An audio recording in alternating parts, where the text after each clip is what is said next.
Welcome to speedlearning.com। एक बहुत ही common सा सवाल है, ट्रेनिंग्स पूछते हैं, इंक्वायरीज में ही लोग पूछने लग जाते हैं कि ब्रोकर कौन सा अच्छा है।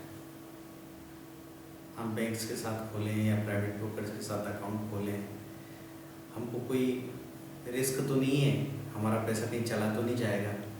देखिए, ब्रोकर कोई भी बुरा नहीं है और सारे फील्ड में तो पता नहीं लगता आदमी को कि ब्रोकर ने असल में किया क्या है, लेकिन यहाँ तो आप ब्रोकर की वजह से ही ट्रेड कर पा रहे हैं।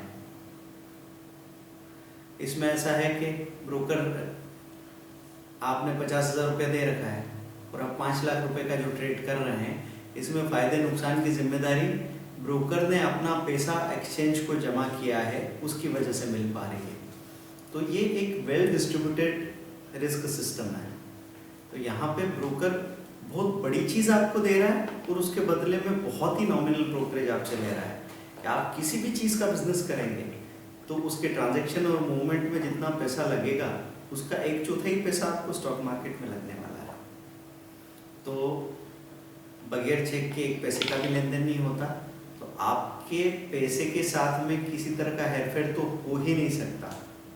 हाँ, अगर आपने कोई सेबी का रजिस्टर्ड ब्रोकर नहीं लिया है या फिर आप अपनी डिलीवरी इंस्ट्रक्शन स्लिप बुक किसी को साइन करके दे देते हैं, तो समझो चेक बुक साइन करके बैंक में दे देंगे तो क्या होने वाला है, वैसे ही काम यहाँ पे हो जाएगा। वो आपका इग्नोरेंस है, इस सिस्टम में कोई कमी नहीं थी।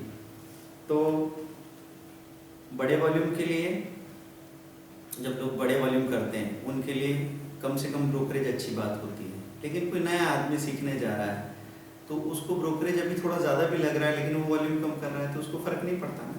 तो शुरुआत में सपोर्ट सिस्टम और ट्रेनिंग सिस्टम चाहिए एक बिगिनर को। दूसरा, ऑनलाइन प्लेटफॉर्म किसी का कैसा है और ऑफलाइन प्लेटफॉर्म किसी का कैसा है, इस चीज़ को देख के हम चुनाव करेंगे। तो एक तो अलग से वीडियो बनाया हुआ है जिसमें हमने कहा है कि how to choose a right sub broker.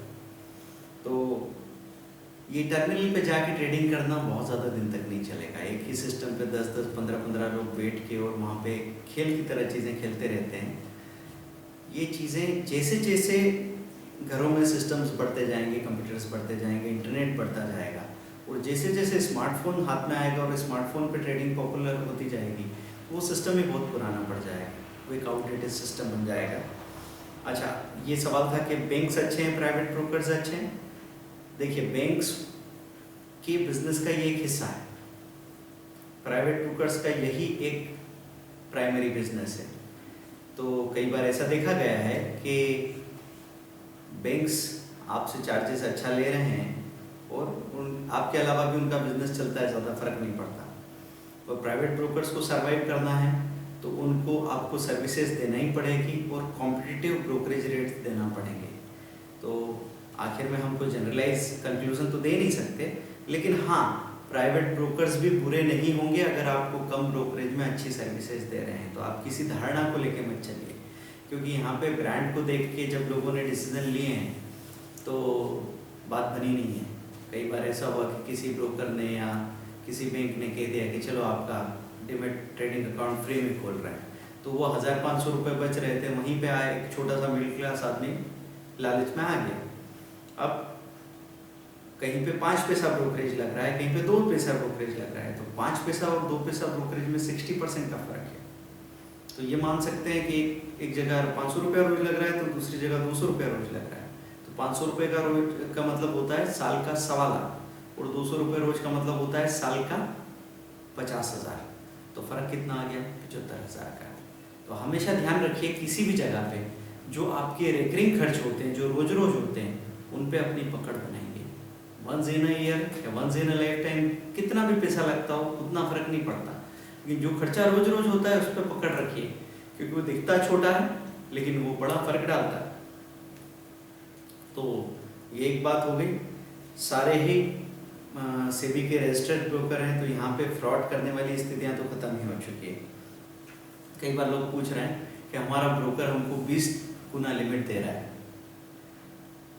20 times margin facility दे रहा है, तो हम दिन का कितना कमा लेंगे। अब मार्जिन को लेके मैं कई बार कह चुका हूँ कि मार्जिन कोई लड्डू नहीं है।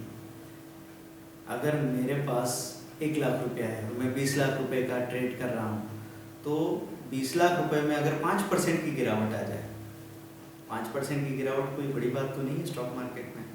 एक ही लॉन्ग करेक्शन में 10% की गिरावट आती है। तो अगर मैं 20 लाख का लिवरेज लेके बैठा हूँ और सिर्फ 5% की गिरावट आई तो मेरा 1 लाख रुपये साफ हो जाएगा। क्योंकि अगर मैं 1 लाख में काम कर रहा होता तो मेरे 10,000 या 5,000 रुपये जाते, लेकिन मैं 20 लाख में काम कर रहा था 20 गुना मार्जिन के साथ में, तो मेरा पूरा 1 लाख साफ हो गया। तो ये लोन लेने जैसी बात है कि भाई मैं कहीं से भी पैसा इकट्ठा करके डाउन पेमेंट दे सकता हूँ तो कार उठा लेता हूँ। तो आप 2 लाख रुपये 1 लाख रुपये इकट्ठा करके आए, 6 लाख की कार उठा ली, तो बाद में उसका मेंटेनेंस, उसका पेट्रोल और वो सब चीज़ें ऐसी है, और बाद में उसकी किस्तें और इंटरेस्ट चुकाना कि अगर आप अफोर्ड नहीं कर सकते तो वो कार आपको खा जाएगी। तो ऐसे ही ये लोन लेने जैसी चीज़ है, कोई लड्डू नहीं है। तो शुरुआत में मैं आपसे कहूँगा कि बहुत ज़्यादा मार्जिन के पीछे मत भागिए, बल्कि कहीं कहीं पे तो मैं ये भी कहूँगा कि आप अपनी जो पैसा है उसका 2-3 गुना मार्जिन ले लो, चलेगा इतना तो, नहीं तो अपने पैसे के बराबर ही काम करते रहें तो आप कभी भी बाज़ार से बाहर जाने की नौबत नहीं आएगी। फिर एक बात आती है कि कई बार मोबाइल में मैसेज आता है कि ये स्टॉक बहुत भाग रहा है, इसमें सर्किट लग रहा है, don't miss it and buy in truck loads. और फिर मैसेज आता है अगले दिन के सर्किट, फिर मैसेज आता है अगले दिन सर्किट, तो मन एकदम ललचाता है। तो हमारे पास बात आ रही है कि सर वो जाने पहचाने स्टॉक तो नहीं है, अनजान से लगते हैं, खरीदना चाहिए कि नहीं। मैं बोल रहा हूँ गलती से भी मत खरीदना, ये प्योर मैनिपुलेशन है।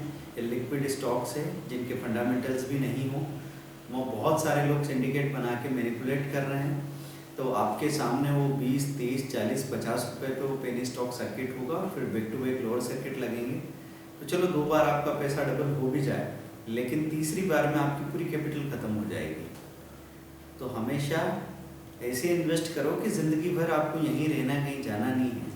तो ये जल्दबाजी करने से आदमी मर जाता है।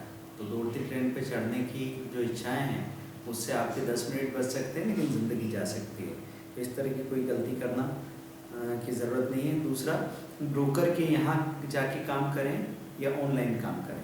देखिए, ब्रोकर के यहाँ पे जाके काम करते हैं तो सिस्टम, नेट कनेक्शन और ये सब खर्चे आपको नहीं करने पड़ते, और शुरू में सीखना भी नहीं पड़ता, ये आदमी को तसल्ली रहती है। ऑनलाइन करते हैं तो सीखते हैं तो गलती भी होती है, लेकिन अल्टीमेटली ऑनलाइन ट्रेडिंग अपने हाथ से करें तो इंडिपेंडेंस मिलता है।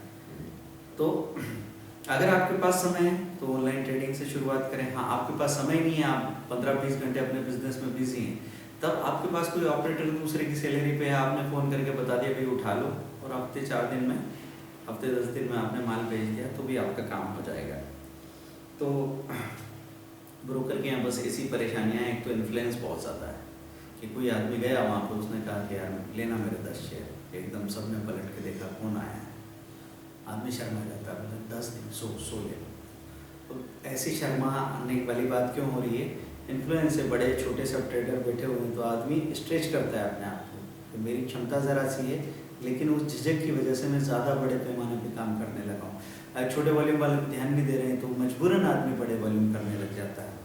तो इन चीज़ों से बचने के लिए ऑनलाइन ट्रेडिंग की तरफ पॉजिटिवली देखना शुरू कीजिए। मैं तो कहूँगा कि आपके पास एक ऑफलाइन ऑनलाइन दोनों प्लेटफॉर्म होना चाहिए, ताकि मौके पे आप दोनों का इस्तेमाल करके काम कर सकें।